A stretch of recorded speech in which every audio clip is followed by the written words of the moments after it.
बिस्मिल्लाहिर्रहमानिर्रहीम। अस्सलाम वालेकुम नाज़रीन, आप लाइव प्रोग्राम देख रहे हैं। मैं इमरान खान हूँ। आज एक इंतहाई अफसोसनाक वाक़या जो लाहौर में हुआ, पाकिस्तान के दिल में बड़े लंबे अरसे के बाद एक दहशतगर्दी का वाक़या है। यहाँ करीब में हाफ़िज़ सईद साहब की रिहाइश गाह है और यहाँ मुख्तलिफ बैरियर्स मौजूद हैं। हाफ़िज़ सईद साहब के अपने चाहने वाले यहाँ पे सिक्योरिटी के फ़राइज़ सर अंजाम दे रहे होते हैं नौजवान।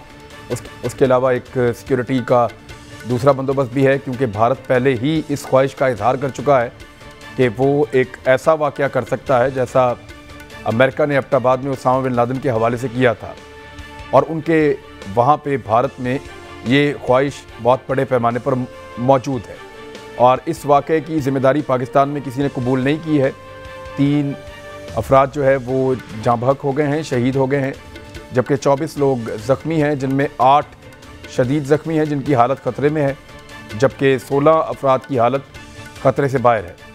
एक इंतहाई अफसोसनाक वाक़या है, लेकिन इसमें ये तो पाकिस्तान की इंटेलिजेंस का एक फेलियर है कि हम कामयाब नहीं हो सकते इस मरतबा रोकने में। बहुत सारे वाक़यात को रोकते भी हैं, लेकिन कभी कोई ऐसा वाक़या हो जाए तो फिर जायज़ा ज़रूर लिया जाना चाहिए कि हम कहाँ नाकाम हो रहे हैं और किस तरह पाकिस्तान में एक बड़ा सूबा है पंजाब, उसके दारुल हुकूमत के अंदर दिन दिहाड़े इस तरह गाड़ी पहुँचे बारूद के साथ, और वो गाड़ी खड़ी करके एक शख्स निकल गया और फिर उसके आधे घंटे के बाद वहाँ पे धमाका हो गया। धमाके से जो है वो आसपास की इमारतों के तमाम शीशे टूट गए हैं और बहुत ज़्यादा नुकसान हुआ है।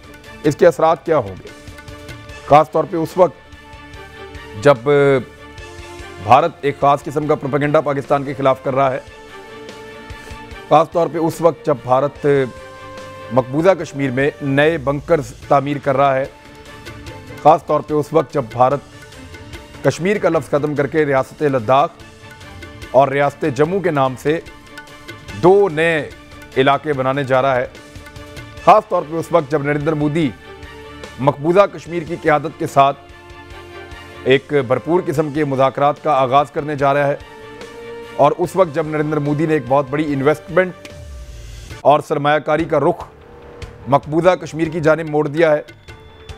ये उस वक्त हुआ है जिस वक्त भारतीय पुलिस मकबूजा कश्मीर में वहाँ के शहरियों को बॉर्डर सिक्योरिटी फोर्सेस के साथ उनकी मदद करने की तरबियत दे रही है और लोगों को जंग के लिए तैयार किया जा रहा है। ये उस वक्त हुआ है जब बहुत बड़ी तादाद में भारतीय फ़ौजी दोबारा कश्मीर में पहुंचाए जा रहे हैं और फ़ौजी सौदा सामान भी वहाँ पे पहुंच रहा है। और दिफाई कंस्ट्रक्शन के बारे में मैं आपको पहले ही बता चुका हूँ। क्या इन सारी चीज़ों को आपस में जोड़ के देखा जा सकता है? यहाँ से हम प्रोग्राम का आगाज़ करेंगे। मेरे साथ शहजाद चौधरी प्रोग्राम में मौजूद हैं, PMLN और PTI भी ज्वाइन करेंगे, उनसे भी बात करेंगे। लेकिन पहले शहजाद चौधरी साहब, इन सारी चीज़ों को अगर आप जोड़ के देखें तो भारत हाफ़िज़ सईद साहब की शख्सियत को लेकर, इनके ऊपर केसेस भी हैं, आज पेशी भी थी, वो बहुत ज़्यादा अग्रेसिव है।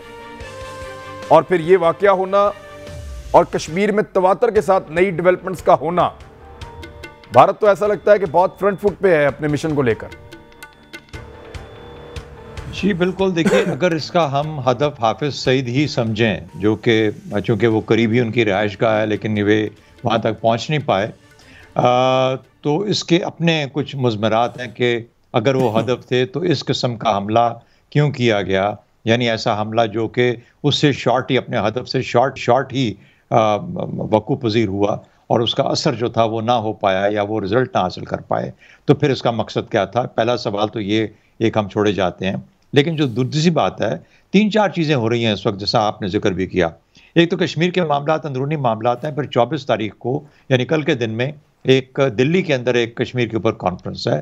इस वाक़े के बाद हाफ़िज़ सईद को सामने फिर से खड़ा करके उसको वजह बना के कश्मीर के जो लीडर्स आ रहे हैं या अपना कोई ऐसा बयानिया तरतीब दिया जाए जिससे कि ये वाज़ेह किया जाए कि पाकिस्तान ने अभी तक हाफ़िज़ सईद पे वो कुछ नहीं किया जो कि भारत चाहता है। दूसरा, हाफ़िज़ सईद 2 जगह का और का भी हदफ है। एक, अमेरिका के इंटरनेशनल टेररिस्ट लिस्ट के अंदर उसका जिक्र आता है और उन्होंने 10 मिलियन या $1 मिलियन का उसके ऊपर एक वो हेड मनी लगाई हुई है, लेकिन साथ ही साथ वो लगाई गई है भारत के कहने के ऊपर। अच्छा, अब अगर ये मकासद थे अगर ये मकासद थे तो फिर आज के दिन में होने का मकसद क्या था? दो चीज़ें और हो रही हैं आज के दिन में। एक तो ये कि फैटफ का इजलास चल रहा है, फैटफ पेरिस के अंदर फैटफ का इजलास चल रहा है, उसके लिए वंस अगेन आपने हाफिज सईद को, अगर दुनिया भूल भी गई थी तो आज इस तरह के धमाके के बाद बावर करा दिया कि ये एक ऐसा एलिमेंट है जिसको दुनिया भूले ना और कम से कम फैटफ ना भूले। दूसरा, अफगानिस्तान के सदर अशरफ गनी और वाइस प्रेसिडेंट अब्दुल्ला अमेरिका जा रहे हैं, वाशिंगटन जा रहे हैं प्रेसिडेंट बाइडेन से मिलने के लिए।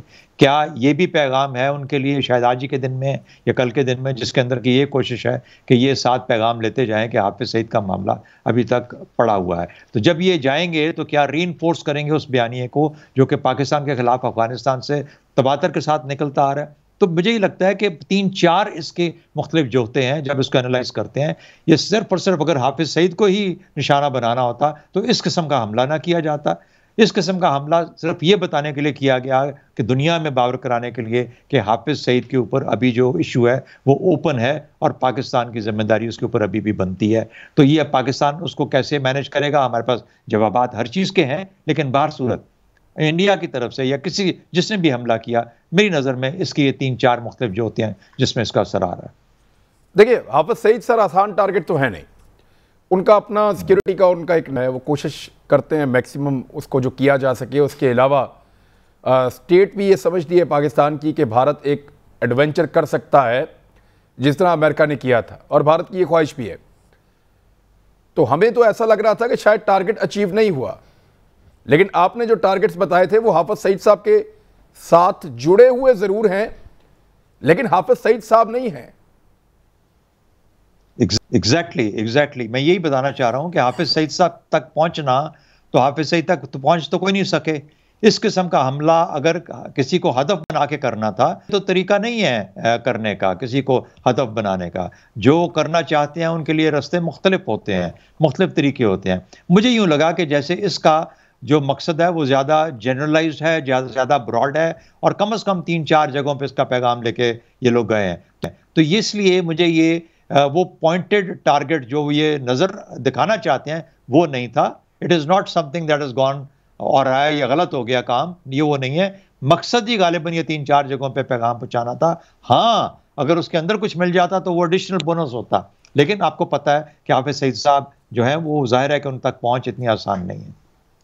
जी कैसर शेख साहब, ये तो फिर बड़ा सीरियस इशू है और आजकल कंसर्न शो किया जा रहा है पाकिस्तान के प्राइम मिनिस्टर की सिक्योरिटी के हवाले से, और ये खबरें बार बार आ रही हैं कि अपने हार्ड स्टांस की वजह से जो अमेरिका के खिलाफ उन्होंने ले लिया है, उन्होंने अपने आप को बहुत खतरे में डाला है।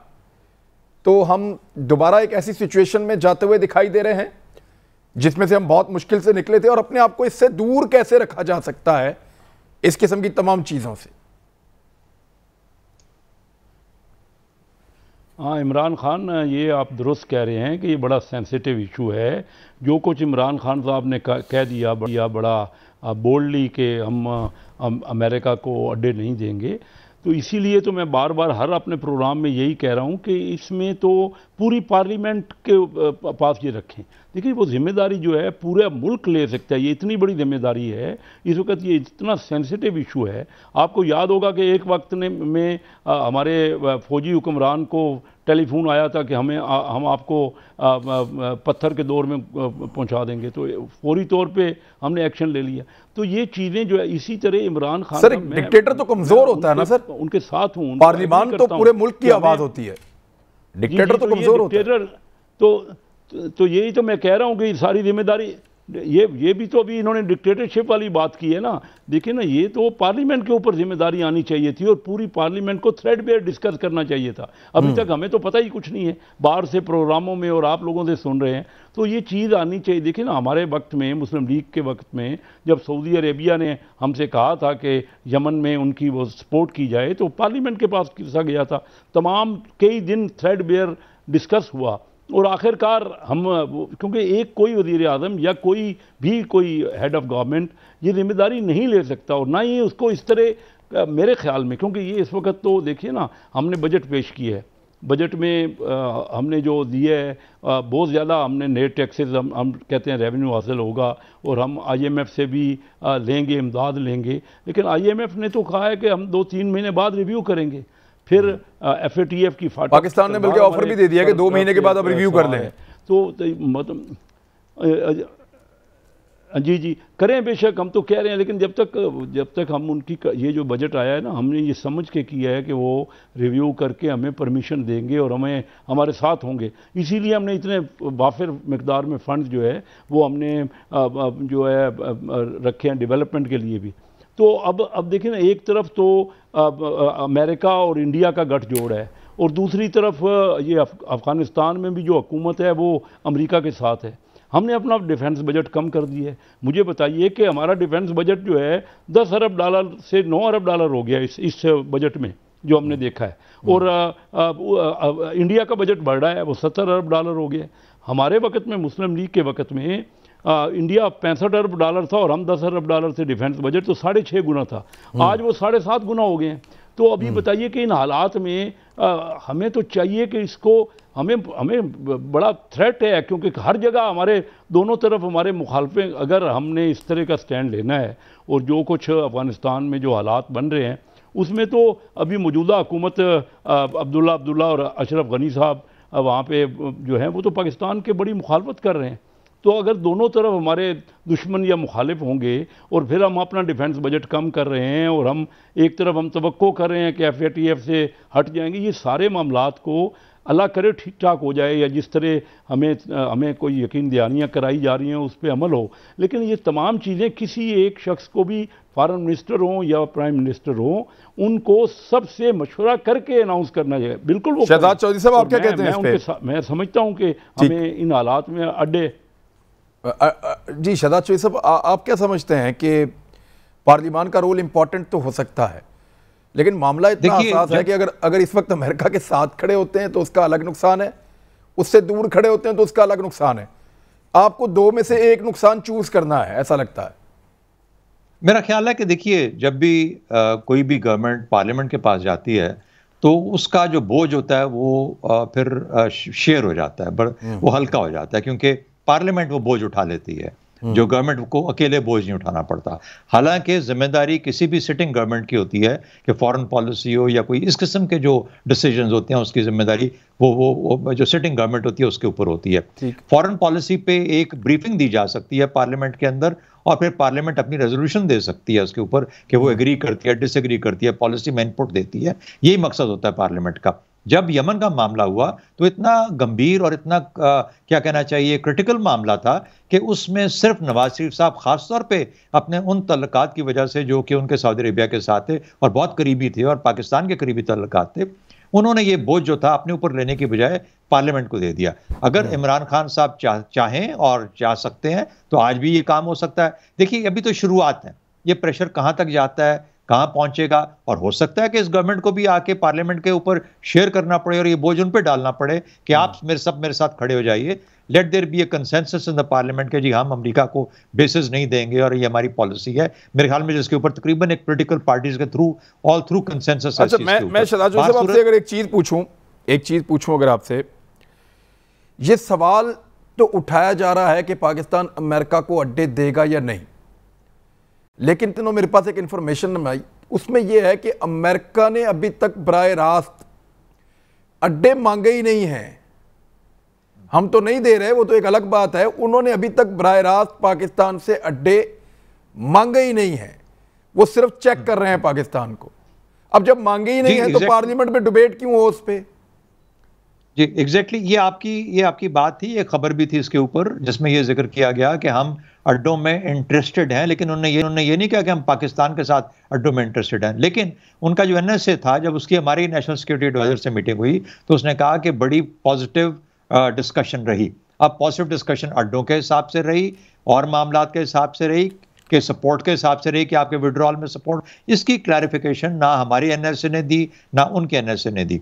अच्छा देखिए, कोई भी हुकूमत किसी भी शक्ल में, हालांकि पाकिस्तान ने तो कह दिया कि हम अड्डे नहीं देंगे। लेकिन कुछ चीज़ें ऐसी होती हैं जो कि आपके दिमाग में हों भी तो आप उनको डिक्लेयर नहीं करते, बल्कि उसको प्ले करते हैं इंटरनेशनल रिलेशनशिप्स के अंदर, आप रोके रखते हैं और आप आहिस्ता आहिस्ता देखते हैं कि किस तरफ बात जा रही है। मिसाल के तौर पे अगर हमारे अड्डों के ऊपर ज़रूरत कभी जोर पड़ता ही ना और वो जाके ताजिकिस्तान से ले लेते, वो किर्गिस्तान से ले लेते, तो पाकिस्तान पे ये सवाल आता ही ना, पाकिस्तान को इतना बांगे दोहल जाके ये कहने की जरूरत नहीं कि हम अड्डे नहीं देंगे। आपसे मांगा ही नहीं किसी ने, तो आपको देने की क्या जरूरत है? आप क्यों बुरे बनते हैं किसी की नजर में, बजाय जब तक कि कोई आपसे ये सवाल ना करे? तो मेरा अपना ख्याल ये है कि ये चीजें ऐसी होती हैं जिनके ऊपर के थोड़ा सा हौसला, थोड़ा सा सोच विचार, थोड़ी समझ रखनी चाहिए। लेकिन जब इस तरह की चीजों का सवाल, सर ऐसी चीजों का जब सवाल सामने आ जाए, पाकिस्तान में अपोजिशन और मीडिया के हलके ये कहना शुरू हो जाएं कि अड्डे दे दिए गए हैं, न्यूयॉर्क टाइम की खबरों के ऊपर तबसरे पाकिस्तान में ऐसे हों कि जैसे अड्डे दे दिए गए हैं,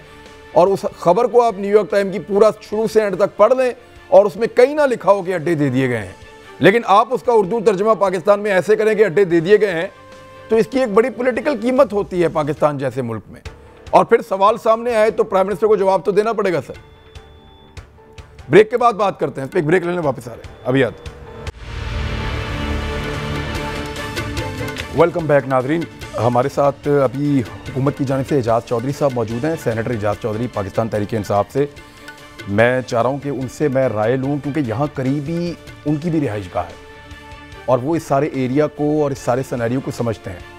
एजाज चौधरी साहब, नॉर्मली इस किस्म का पाकिस्तान में जब भी हादसा होता है या वाक़या होता है दहशतगर्दी का, तो चंद घंटों में पता चल जाता है कि कौन सा ग्रुप इसके पीछे। कोई भी इसकी जिम्मेदारी कबूल नहीं कर रहा और सब उंगलियां उठ रही हैं भारत की तरफ।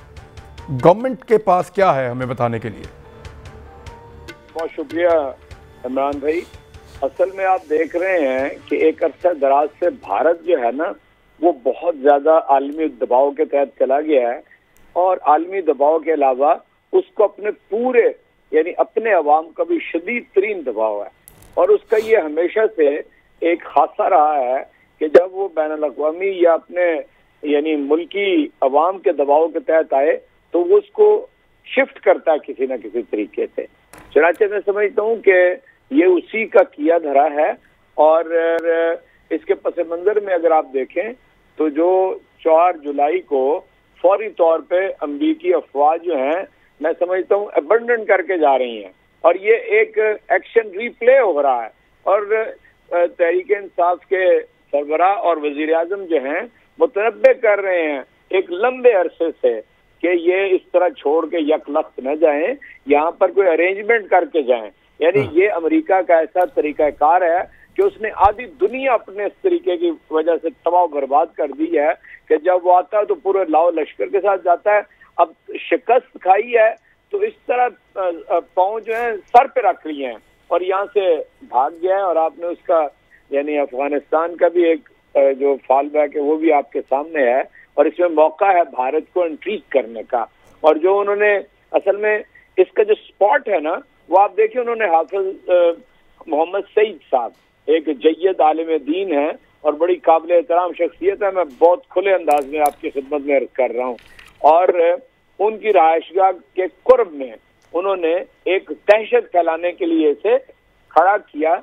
और ये जाहिर है कि अगर भारत ना हो तो कोई और मेरी समझ में नहीं आता, इसलिए कि अगर कोई और ग्रो होता तो अब तक इसका क्लेम कर चुका होता, सच्चा या झूठा। और वो ये नहीं कर रहा कोई, इसलिए सारी तवज्जो और जो इशारे हैं वो उसी तरफ जाते हैं। अलबत्ता मेरा ख्याल है हमें इसमें 48 घंटे लगेंगे कि इसकी तय तक हम पहुंच जाएं, क्योंकि गाड़ी जो है उसके कुछ वेयर अबाउट ट्रेस हो गए हैं और अगली चीजें जो हैं वो उसके मराहिल के अंदर है। उम्मीद है सेफ सिटी से भी आपको मदद मिल जाएगी। जी जी इंशाअल्लाह ताला, और पता चल जाएगा। लेकिन हमें अपने दुश्मन से होशियार रहना चाहिए। मैं ये समझता हूँ कि जितनी बड़ी बदअमनी अफगानिस्तान के अंदर इस वक्त है, और इसलिए कि बाज़ जगहों पे तालिबान ने जाके सरकारी जो फौजें हैं उनको कैप्चर भी कर लिया था, लेकिन उनमें से 3 ऐसे शहर हैं जिन्होंने सरकारी फौजों ने फिर रिकैप्चर कर लिया, यानी काबिल इंतजामिया की फौज। वो नया आर्मी चीफ आने के बाद और कुछ थोड़ी सी जो उनकी एडमिनिस्ट्रेशन तब्दील हुई है, वहां थोड़ा बहुत ऑक्सीजन मिला है। लेकिन आज उन्होंने ताजिकिस्तान के बॉर्डर पे उन्होंने अफगान फोर्सेस को भगा के ताजिकिस्तान भेज दिया है, और वो सारा एरिया भी उन्होंने आज कंट्रोल कर लिया है तालिबान ने। यहाँ यानी शुमाल की तरफ जो है दूर तक उनका नॉन पश्तून एरियाज के अंदर जो है ना जी, वो एक किस्म का कंट्रोल होता चला जा रहा है। तो मैं ये समझता हूँ कि उस पस मंजर को भी ज़हन में रखना चाहिए पाकिस्तानियों को, और जो पॉलिसी इमरान खान ने इख्तियार की है और बड़ी वाज़ेह तौर पे उनका ये कोई कम अज कम, मैं अगर सही आपको कहूँ तो मैं 16 बरस से उनका एक मौक़िफ़ सुन रहा हूँ और दुनिया सुन रही है कि हमें किसी की जंग में नहीं कूदना चाहिए और अमेरिका किसी सूरत में भी हमारी सरजमीन इस्तेमाल न करे, इसलिए कि उसका सारा फॉल बैक जो है वो पाकिस्तान के ऊपर होता है और पाकिस्तान को शदीद नुकसानात से गुजरना पड़ा है दो हिस्सों में। पहली जो अफगान जद्दोजहद शुरू हुई थी उसमें भी, और जब दूसरा 9/11 के बाद की सूरत हाल में भी। इसलिए मैं समझता हूँ कि भारत से होशियार रहना बहुत जरूरी है। कश्मीर के अंदर भी जो एक जालसाजों की एक डेवलपमेंट आप कह रहे हैं, मैंने कोई लफ्ज गलत इस्तेमाल नहीं किया, सोच समझ के किया है। उन्होंने उन लोगों को बुलाया है जो हमेशा से यानी दिल्ली के करीबी लोग रहे हैं। वो 5 अगस्त के इकदाम से बहुत दिल बर्दाश्ता तो हैं, लेकिन बहरहाल उनको दोबारा जो जमा किया गया तो उन्हीं लोगों को जमा किया गया, वही कठपुतली लोग हैं। एग्जैक्टली हाँ, इसलिए मतलब हमें उससे भी होशियार रहना चाहिए कि भारत कुछ काम भी कर सकता है, अपने पेट में भी छुरा घोंप सकता है दुनिया की तवज्जो हासिल करने के लिए। ठीक ठीक, बहुत शुक्रिया इजाज़ चौधरी साहब आपका। लेकिन एक सवाल आया था, हमें ज्वाइन करना था मोहतरमा आलिया हमजा साहिबा ने, वो आ गई हैं। उस सवाल मैं उनके सामने रखता हूं ताकि फिर बाकी मेहमान उसके ऊपर तबसरा भी कर लेंगे। आलिया हमजा साहिबा, इमरान खान साहब को ये जो इतना बड़ा बोझ उन्होंने उठाया है, आज सारे हल्के ये कह रहे हैं कि उन्होंने अपनी जान को ख़तरे में डाल लिया है और अपने आप को ख़तरे में डाल लिया है अमेरिका के साथ इस किस्म का फड्डा लेकर। क्या ये बेहतर नहीं होता कि पूरी पार्लियामान में इमरान खान साहब इस मामले को रखें, तमाम लोगों का मौक़िफ़ भी कौम को पता चल जाए कि कौन अमेरिका के बारे में और पाकिस्तान के बारे में क्या सोचता है, और इसका बोझ भी सब मिलकर उठाएं ताकि पता चले कि ये पाकिस्तान की पॉलिसी है, कोई एक आदमी का मसला नहीं है। जी आलिया हमजा साहिबा।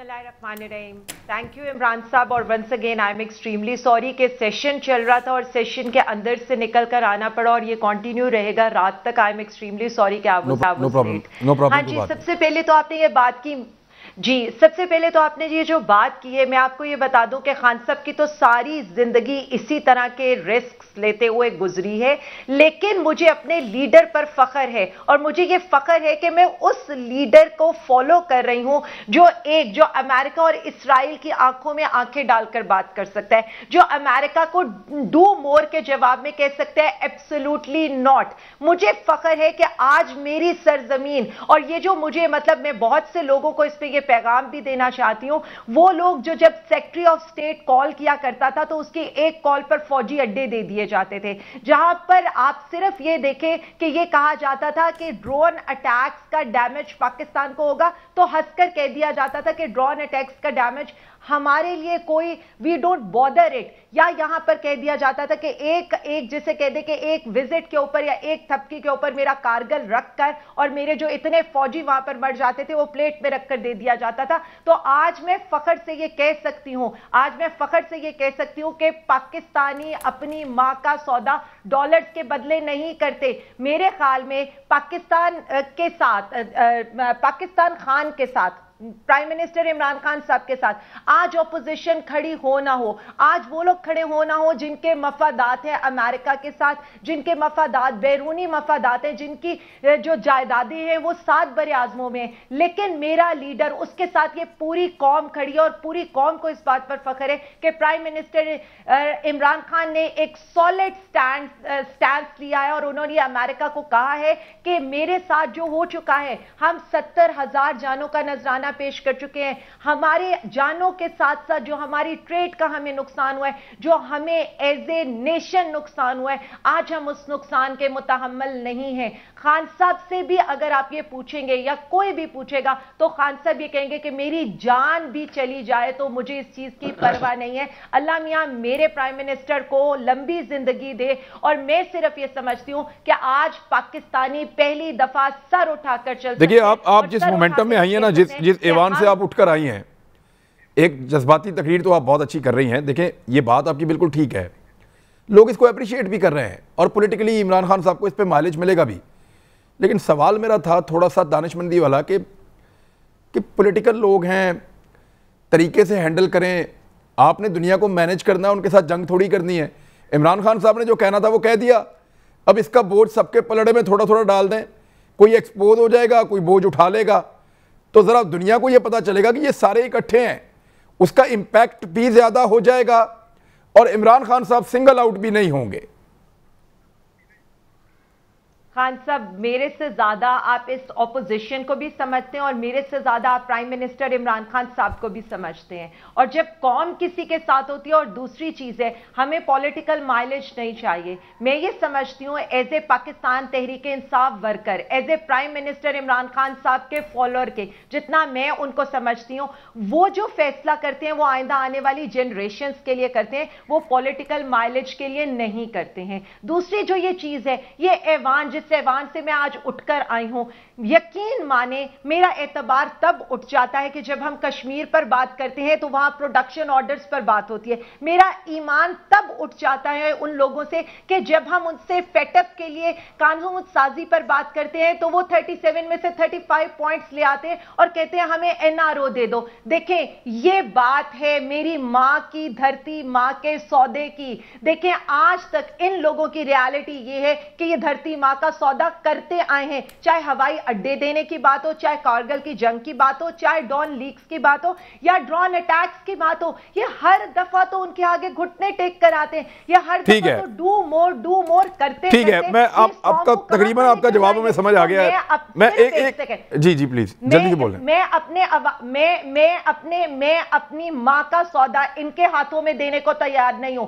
मेरी जो लीडरशिप है, I feel proud of it, every खुददार Pakistani feels proud of prime minister. ठीक है जी, आपका स्टेटमेंट है।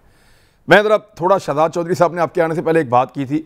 शहजाद चौधरी साहब, ये है माइंडसेट और गवर्नमेंट जो है वो इस तरीके से चीजों को सोच रही है। व्हाट्सअप सर, अब क्या करें? हाँ, देखिए, एक तो मैं आलिया साहिबा का बहुत मदाह हूँ, इनकी क्लैरिटी का, जिस तरीके से ये अपनी पार्टी का दिफा करती हैं पार्लियामेंट में। I have seen her as a very impressive parliamentarian. बहुत थोड़े वक्त करे कि ये इंशाल्लाह बहुत थोड़े वक्त में ना इंशाल्लाह she will I think go miles in her field, chosen field जो इनकी है। बहुत अच्छी बात है। थोड़ा सा उम्र का, कुछ तजर्बे का हल्का सा एक थोड़ा सा बीच में डालना चाहता हूँ तड़का। वो ये है कि जो फॉरेन पॉलिसी होती है, एक तो उसको सियासत से दूर रखना चाहिए। दूसरी बात यह है कि फॉरेन पॉलिसी को जज्बात से भी दूर रखना चाहिए। तीसरी बात यह है कि फॉरेन पॉलिसी रियासत की 85% है, गवर्नमेंट की 10% है और अवाम के सेंटिमेंट की 5% है, क्योंकि ये बहुत ही कट एंड ड्राइड किस्म के मामलात होते हैं रियासतों के बीच में। ये इमरान खान साहब ने बड़ा अच्छा वो एक पॉइंट लिया, लेकिन एक और इमरान खान साहब जो हमारे साथ बैठे हैं, इन्होंने बड़ा अच्छा पॉइंट रेज किया कि सर ये तो पिछले हमने जितना कुछ पढ़ा उसमें किसी ने आपसे मांगा ही नहीं यहाँ पे बेसिस के बारे में। लेकिन जिस तरह हम कह रहे थे कि सियासी तौर पर हमारे यहाँ इसकी इतनी बड़ी कीमत है कि जब सियासत अपोजिशन पार्टीज हों या कोई और मीडिया के अंदर आवाज़ें हों, जब वो ये आवाज़ उठाते हैं कि जी बेसिस दे दिए गए, तो फिर गालिबन गवर्नमेंट को क्लैरिटी के साथ आके वाज़े तौर पे अपनी सियासी साख बचाने के लिए ये ऐलान ऐसा करना पड़ता है, गो के सम टाइम वो यूज़फुल नहीं होता। ऐसी चीज़ों में एक टेनिस की टर्म है जिसे कहते हैं अनफोर्स्ड एरर्स। जो टेनिस खेलते हैं वो लोग समझते हैं कि अगर फोर्स्ड एरर्स हों, आपसे गलती खेल में करवाई जा रही हो, तो वो तो एक्सेप्टेबल है। कई ऐसी गलतियां होती हैं जो अनफोर्स्ड एरर्स के अंदर आती हैं। तो जब आप अनफोर्स्ड एरर्स में घुस रहे हैं, चाहे वो अपोजिशन के प्रेशर में आ रहे हैं, चाहे पॉपुलिस्ट पॉलिटिक्स के प्रेशर में आ रहे हैं, चाहे आप अपने आप को जो भी आपका एक इमेज है उसको बरकरार रखने के लिए कह रहे हैं, लेकिन इसमें कोई शक नहीं कि इमरान खान साहब ने हमेशा से ये कहा है कि ड्रोन नहीं उड़ेंगे, ये हमेशा ये कहा है। That's a very fine policy और उन्होंने बड़ा क्लियरली इनंसिएट किया। लेकिन मेरा ख्याल है कि ऐसे वक्त में जब हम कह रहे थे कि जब जिस तरह शेख साहब ने जिक्र किया है उसका कि अगर ये पार्लियामेंट में ले आएंगे तो ये सारे का सारा बोझ इमरान खान साहब से हटके सारी पार्लियामेंट के हिस्से में आ जाएगा। और अच्छी बात ये है कि क्रेडिट भी नहीं जाएगा। देखें, इसको इस तरह भी देखें कि क्रेडिट भी नहीं जाएगा, बोझ भी शिफ्ट हो जाएगा। शहजाद चौधरी साहब, द पॉइंट इज कि देखिए हमें इसको तो फॉरेन पॉलिसी को बहुत सोच समझ के लेके चलना पड़ता है। हमें इसको इस तरीके से इतना अनफोर्स्ड एरर्स के साथ गलती दर गलती और अपनी आवाज पहले ही मत डाल दें, इंतजार करें अगले के पत्ते का। ये पत्तों की खेल है, ये कार्ड्स की खेल है। Wait for the other person other side to play your card, फिर आप अपने पत्ते सामने लेके आए। हम आउटराइट अपने पत्ते दुनिया को शो करके हम पीछे बैठ के, क्योंकि दुनिया पर आपकी परवाह नहीं करेगी, उनको पता है आपके पास क्या पत्ते हैं, तो माइट एज वेल आपने हर चीज में से अपना फायदा हासिल करना है। आपको ने देखना है कि आपकी आइडियोलॉजी भी ठीक रहे, आपका फायदा भी आपको रियासत को पहुंचे, आपके अवाम को भी लॉन्ग टर्म फायदा पहुंचे। ये तमाम चीजों को तब होती हैं जब आप अपने पत्ते हार्ट के साथ लगा के रखें और खेलते रहें धीरे धीरे आहिस्ता आहिस्ता। देखिए अगले क्या पत्ते खेलते हैं आपके साथ, ताकि फिर उसके जवाब में आप अपने पत्ते खेल पाएं। शेख साहब, ये जो बाइडन का इमरान खान से राब्ता ना करना, ये एक सवाल की सूरत में उनके इंटरव्यू में भी सामने आया था, और इस पे अब अमेरिका में तनकीद शुरू हो जाना जो बाइडन के ऊपर कि ये क्यों इमरान खान का सामना नहीं कर रहे उस वक्त जब अमेरिका को पाकिस्तान की बहुत सख्त जरूरत पड़ने वाली है। ये क्यों हो रहा है और इसका अंजाम क्या है? जी देखिए इमरान, ये तो सारी चीज़ें इंडिकेट करें। देखिए ना, शहजाद चौधरी साहब ने बड़ी अच्छी बात की। ये जो फॉरेन पॉलिसी है इसको हमें बड़े ठंडे दिल से और तमाम एस्पेक्ट्स को सामने रख के करना है। जो बाइडन साहब ने अभी तक इमरान खान साहब से रब्ता नहीं किया, और वो भी हमने एक ऐसा बना दिया, हमने उसको भी इजहार कर दिया कि उन्होंने तो हमसे रब्ता ही नहीं किया। अब देखिए ये इसका क्लियर मकसद सामने है मामला कि इंडिया और अमेरिका की बहुत गहरी आपस में उनकी अंडरस्टैंडिंग है, और ये हालात में अभी तक हमसे शायद अड्डे मांगे या नहीं मांगे, हमने पहले ये बात रिवील कर दी। हमें तो उस वक़्त एक पॉलिटिकल जो लीडर है, देखिए मैं भी इमरान खान साहब की उनके लिए चाहता हूं कि उनका दफ़ा रहे, उनका वेलफेयर हो। मैं मकसद सिर्फ ये कि जिस अंदाज से उन्होंने बात कर दी, ये तो पहले ही फैसला कर लिया। अब अगर पार्लियामेंट में वो चीज़ जाती भी है तो पार्लियामेंट क्या कर सकती है? पार्लियामेंट के वज़ीर आज़म साहब ने तो अपना पॉइंट, उनको तो चाहिए था कि भाई ये हम इस पर सोच विचार कर रहे हैं, हम पूरा जो सही कौम के मफाद में होगा वो फैसला करेंगे। इस किस्म का कोई उनको जवाब देना चाहिए था। अब ये मामला नहीं सर, एक सेकंड सर, अगर इमरान खान ये कहते हमारा सर एक मिनट, अगर इमरान खान ये कहते, वो कहते कि आप अड्डे दे रहे हैं, तो इमरान खान ये कहते हम सोच विचार कर रहे हैं, तो अगली सुबह मरियम नवाज ने और मौलाना फजलुर रहमान साहब ने और बिलावल भुट्टो जरदारी ने वो तिगनी का नाच नचाना था हुकूमत को कि इमरान खान को लेने के देने पड़ जाने थे। नहीं, इमरान खान साहब ये नहीं कहते हम सोच विचार कर रहे हैं, वो कहते ये मामला इतना संजीदा है कि हमने पूरी कौम को साथ लेके चलना है। ये नहीं कहते कि हम सोच विचार कर रहे हैं। और ये हकीकत है कि इस मामले पे कोई एक फर्ज वाइज कोई भी हो, कोई भी देखिए ना, मियां नवाज शरीफ साहब का फैसला आपके सामने है, वो बहुत बड़े, उनके पास मेजॉरिटी थी। इमरान खान साहब के पास तो असेंबली में इतनी मेजॉरिटी भी नहीं है, पार्लियामेंट में, लेकिन उन्होंने ये मामला इसीलिए रखा कि ये मुश्किल फैसला था। उनके अपने बड़े तल्लुकात थे सऊदी, बाद में सऊदी अरेबिया ने उसको माइंड भी किया, उन्होंने उसका महसूस किया, लेकिन क्योंकि ये पूरी पार्लियामेंट ने फैसला किया था, इसलिए वो इतने ज़्यादा जज्बात से हमारे खिलाफ सऊदी अरेबिया ने कोई बात ऐसी नहीं की, कोई एक्शन नहीं लिया। मैं ये महसूस करता हूँ हमारे प्राइम मिनिस्टर साहब क्योंकि बिल्कुल खुली बात कर देते हैं। पॉलिटिक्स जो है उसमें कोई चीज़ ये वो उनको चाहिए था कि हम अपनी पूरी कौम को साथ रख के पूरी कौम के साथ कलेक्टिव फैसला विजडम से फैसला करेंगे। और असम्बली में जाने का 500 पार्लियामेंटेरियन आपके पास बैठे हैं।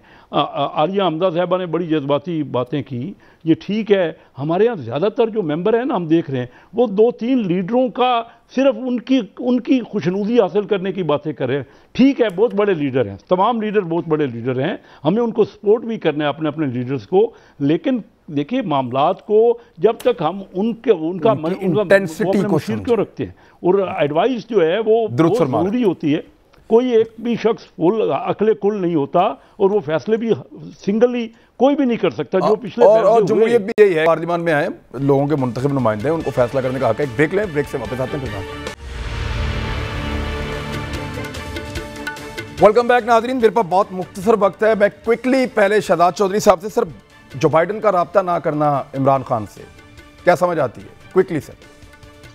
मेरा ख्याल है कि वो अफगानिस्तान पे अपनी जो पोजीशन है उसको काफ़ी देर क्लियर नहीं कर पाए। फाइनली उन्होंने फैसला किया, और फिर उन्होंने ये सोचा कि पाकिस्तान का हम रवैया देखेंगे और उसके बाद फैसला करेंगे क्या जो बाइडन को इमरान खान साहब से बात करनी है या नहीं करनी। लेकिन अब जब हमने कह दिया कि हम अड्डे शड्डे कुछ नहीं दे रहे, तो मेरा ख्याल है कि वो जो पॉसिबिलिटी है, यानी कोई ऐसी चीज़ रह नहीं गई जिसके लिए जो बाइडेन अब इमरान खान साहब से बात करे। हाँ, आपस के बायलैटरल रिलेशनशिप के ऊपर बात करना चाहते हैं, वो बात की बात है कि वो पाकिस्तान के बारे में क्या समझते हैं, क्या सोचते हैं। फिलहाल उनका ताल्लुक सिर्फ इसी चीज़ से है, अफगानिस्तान से जो फोर्सेस निकल रही हैं वो किस तरीके से निकल रही हैं और उसके ऊपर पाकिस्तान उनकी क्या सपोर्ट कर सकता है।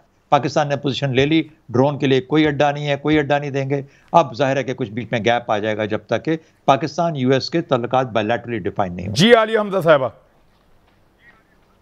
हाँ जी, सबसे पहले तो मैं बहुत बहुत शुक्रिया अदा करती हूँ शहजाद चौधरी साहब का, जो वर्ड्स उन्होंने यूज़ किए। आई एम ऑनर्ड, लेकिन आप लोगों के एक्सपीरियंस से हम लोग सीखते हैं, प्लीज़ हमें गाइड करते रहें। सर, बात सिर्फ इतनी सी है कि आपने ये बात किया एब्सोल्युटली नॉट वाले इंटरव्यू को जिस तरह से ऑपोजिशन ने ट्विस्ट किया, दो तरह से, न्यूक्लियर प्रोग्राम को रोल बैक करेंगे या खान साहब के पर्दे के उससे स्टेटमेंट से मिलाकर, तो ये एक मखसूस एजेंडा के तहत हम नहीं चाहते कि कोई ऐसी बोल्ड स्टेटमेंट पहुंचे अमेरिका तक। देखें, मैं थोड़ा सा पास्ट में जाकर इसको कंक्लूड जल्दी करती हूं। इस्राइल डेलीगेशंस इन्होंने भिजवाए थे इस्राइल से टर्म्स करने के लिए, लेकिन खान साहब वो वाहिद हैं जो कहते हैं मैंने इस्राइल को नहीं मानना।